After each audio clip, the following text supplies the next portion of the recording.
There are lots of companies. You saw General Motors. Well, in the few slides ago, they had filed for bankruptcy several years ago, and there's a lot of many others which will be going down that way. Rewards for successful business transformations are very high, but the penalties for failure are also equally high. And what is successful business transformation? You start from the left hand where basically you see a square which is really supply chain 0.0. Almost everybody working in their silos and traditional structured division of labor.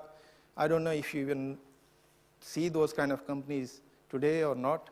I see a few every now and then. I won't name them again, but and I quote this example in one of my books. I was actually consulting to an airline where I was doing the airline maintenance optimization.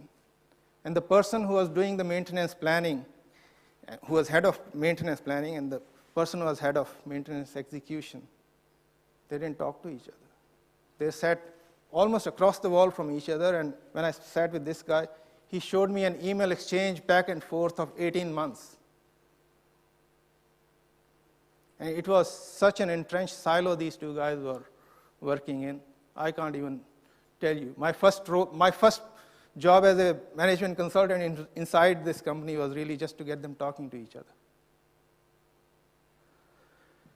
So that's the left-hand side.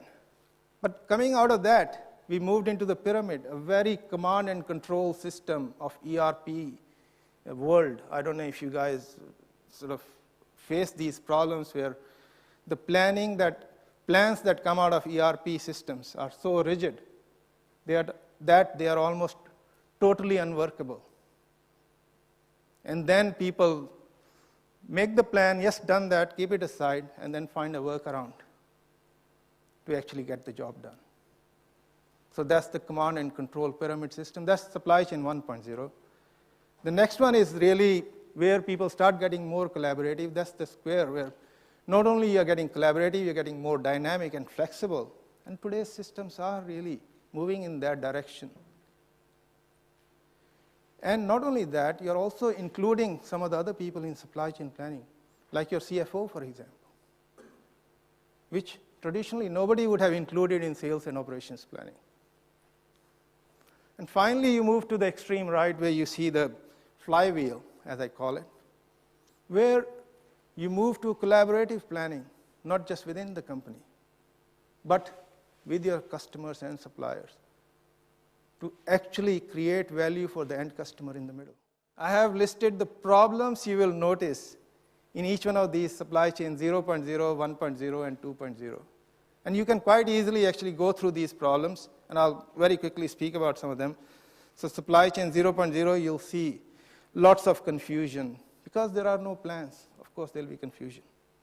You'll see frequent losses. You'll have occasional quarter of profits, and mostly it'll be just losses. And some companies do that. They think that the market is, and I can quote so many examples.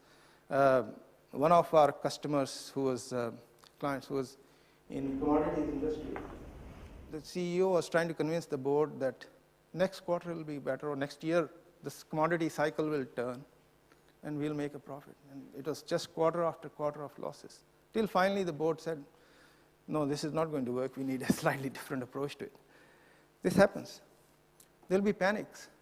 So basically companies panic and then they have sudden rounds of layoffs, massive layoffs within the company, and that's because there is no planning. Finally, there's people who are constantly busy without actually showing profits for all that busyness.